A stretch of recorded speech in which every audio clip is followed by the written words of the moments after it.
Okay.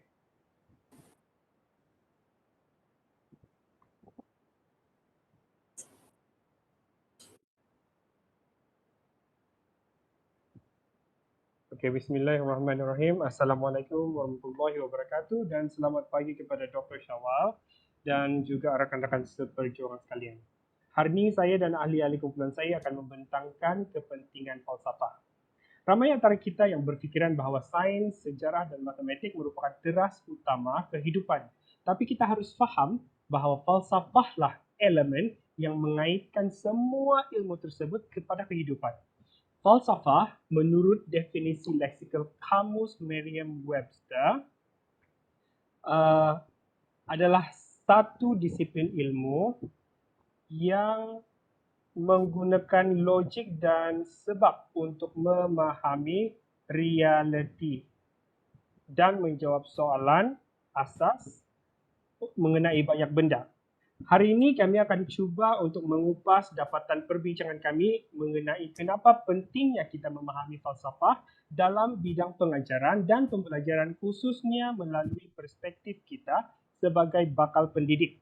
Oleh itu saya serahkan arena perbincangan kepada Amni. Dipersilakan Amni. Assalamualaikum kepada Dr. Syawal.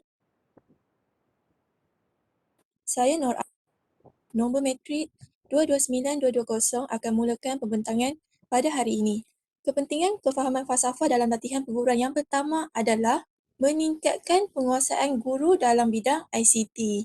Sedia jelas falsafah pendidikan kebangsaan FPK menggariskan matlamat untuk membentuk dan melahirkan individu yang seimbang dari segi jasmani, emosi, rohani, intelek dan sosial.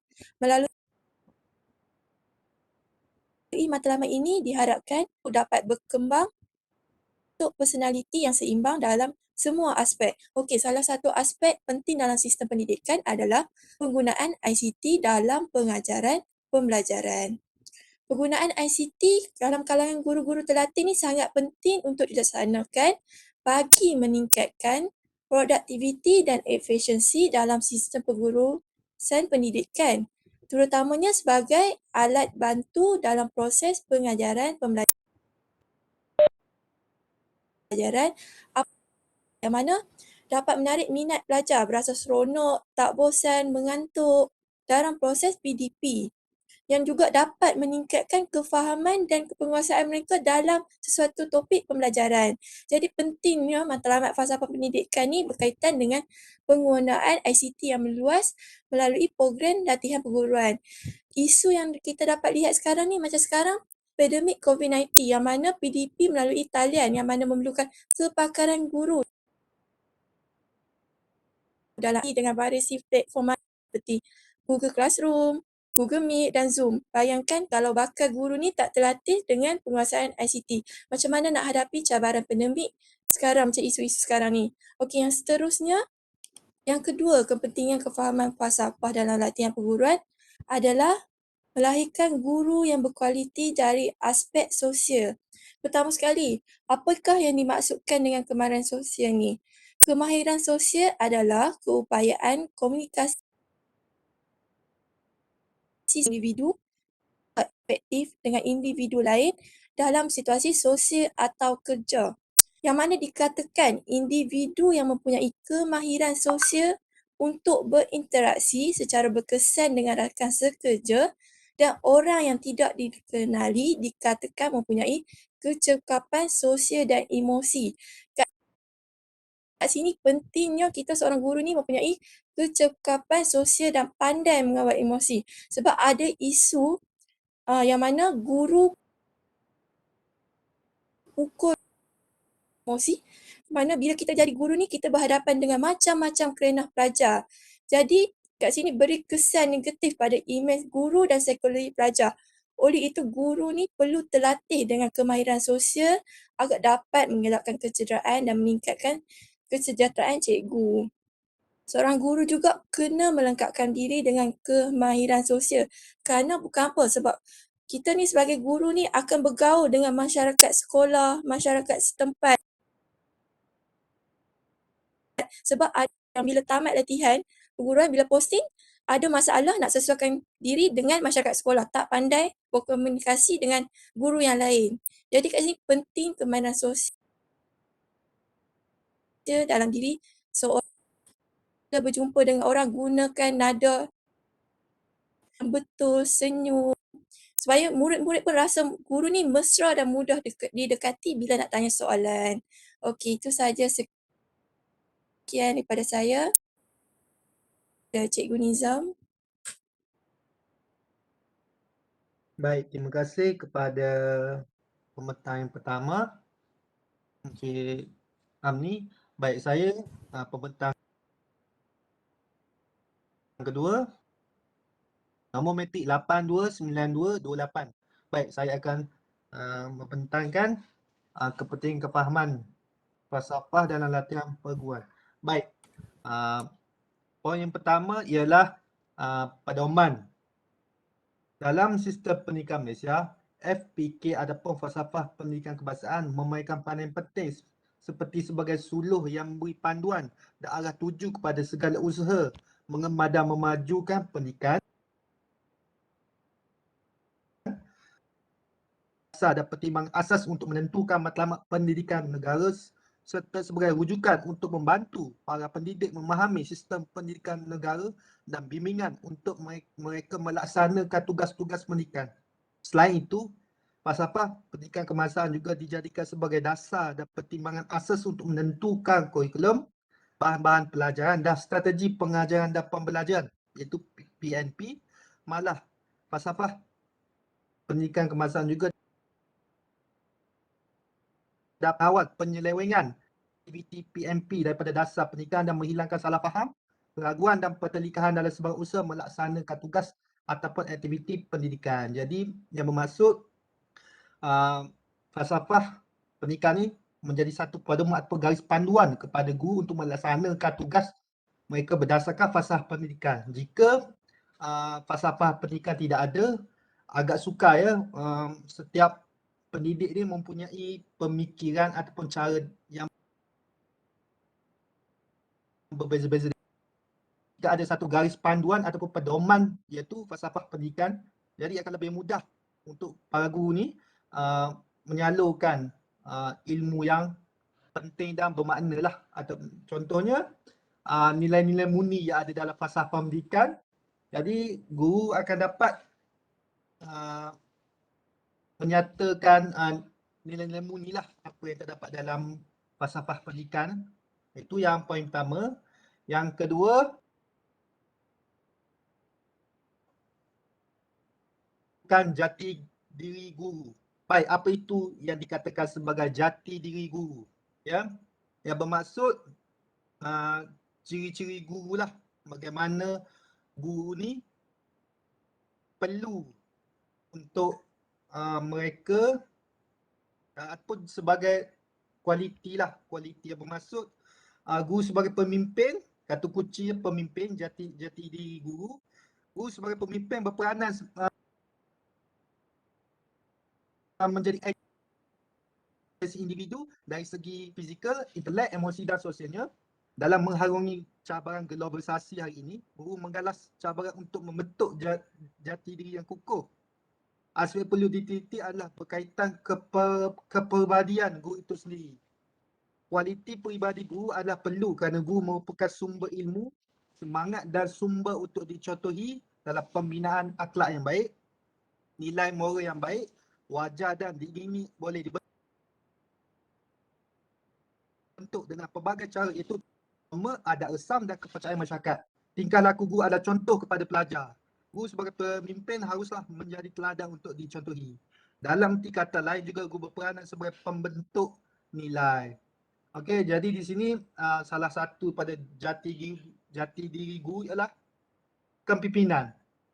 Jadi dalam sifat seorang guru tu dia perlu selain pada diri-diri yang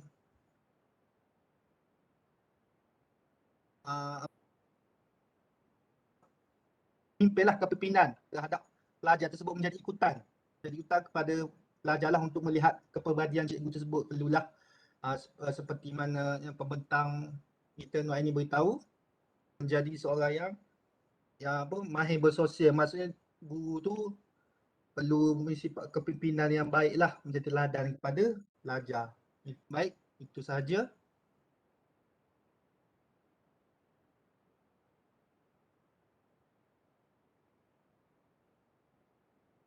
Assalamualaikum warahmatullahi wabarakatuh. Terima kasih Cikgu Nizam. Seterusnya saya Harun Amin Rashid bin Puniran 829163 pada hari ini akan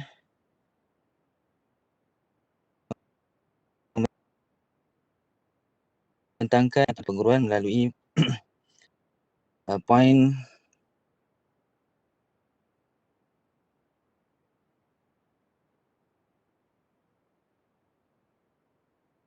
kebebasan. Kurikulum yang mencorak kebebasan ini menurut pendapat Hilba Taba bahawa pada dasarnya setiap kurikulum adalah satu cara untuk menyediakan kanak-kanak untuk bahagian sebagai ahli yang produktif dalam masyarakat mereka. Walau bagaimanapun setiap kurikulum sentiasa mempunyai komponen tertentu iaitu penyataan tentang matlamat dan objektif, pemilihan dan organisasi bahan dan kandungan pelajaran, bentuk dan aktiviti pembelajaran dan pengajaran dan akhirnya penilaian. Kurikulum terletak pada penekanan kepada elemen-elemen tertentu. Okey, pendapat yang kedua mengenai kurikulum ialah kurikulum adalah program pendidikan yang disediakan untuk mengajar pelajar. Dengan adanya program ini, pelajar menjalankan pelbagai aktiviti pembelajaran supaya terdapat perubahan dan perkembangan tingkah laku pelajar selaras dengan matlamat pendidikan dan pembelajaran. Dengan kata lain, sekolah menyediakan persekitaran untuk pelajar yang oleh itu, kurikulum mestilah diatur sedemikian rupa sehingga tujuan dapat dicapai. Kurikulum tidak terhad kepada bilangan mata pelajaran yang terhad sahaja, tetapi termasuk segala-galanya yang boleh menjejaskan pembangunan pelajar seperti bangunan sekolah, alat pelajaran, bekalan, perpustakaan, gambar dan alasan sekolah dan yang lain-lain yang seterusnya menyediakan kemungkinan pembelajaran yang berkesan. Semua peluang dan aktiviti yang perlu dilaksanakan oleh pelajar dirancang dalam kurikulum.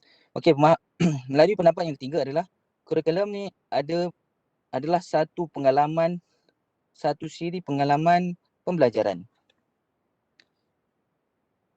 Melalui pemahaman ini,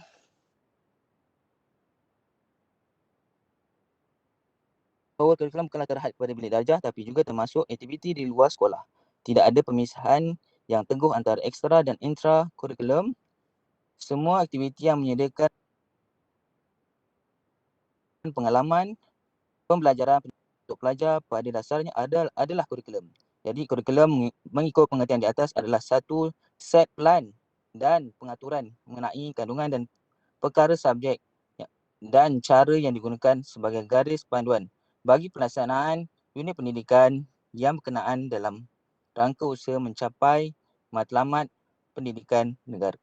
Seterusnya, melalui falsafah ini dapat melahirkan bakat jawab dan holistik dan boleh memenuhi kewajipan sebagai seorang pendidik kelak.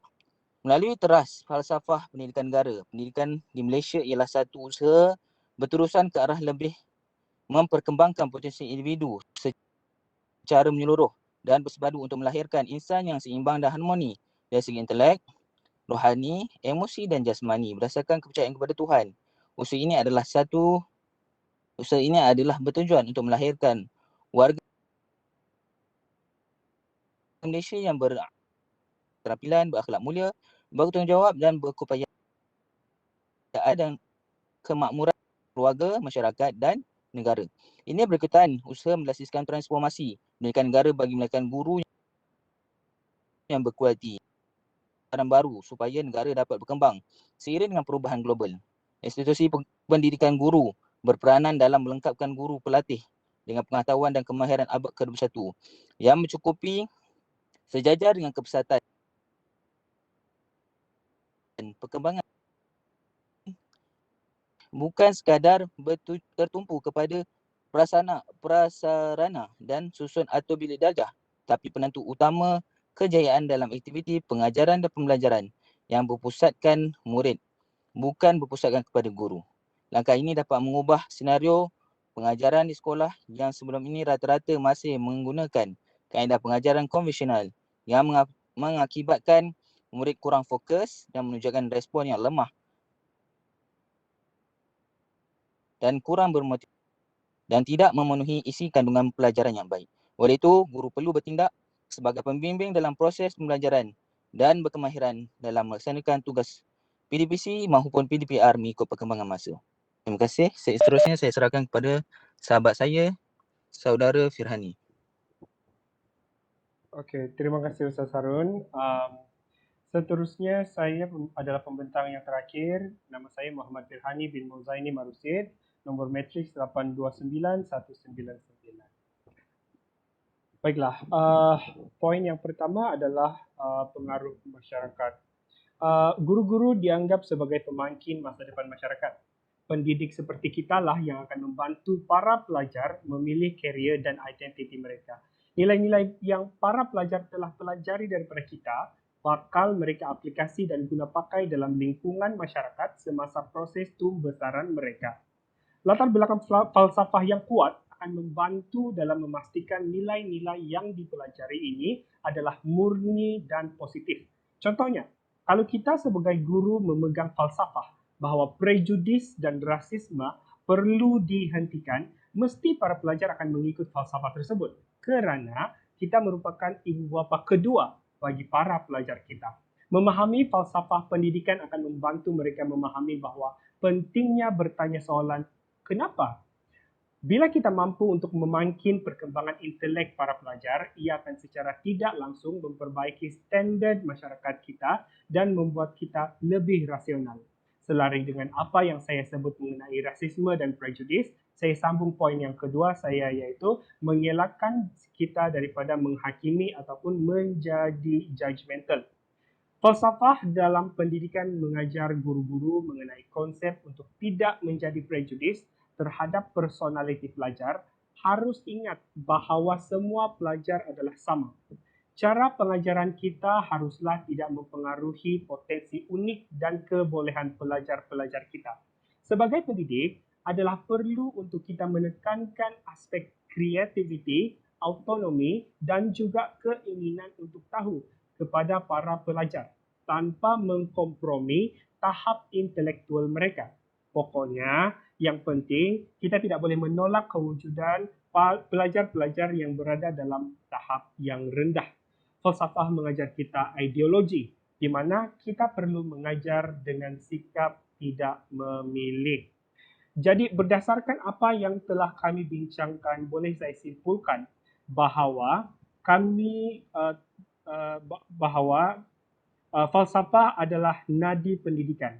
Integrasi pendidikan dan falsafah bakal menjadikan proses pembelajaran dan pengajaran menjadi lebih berfokus.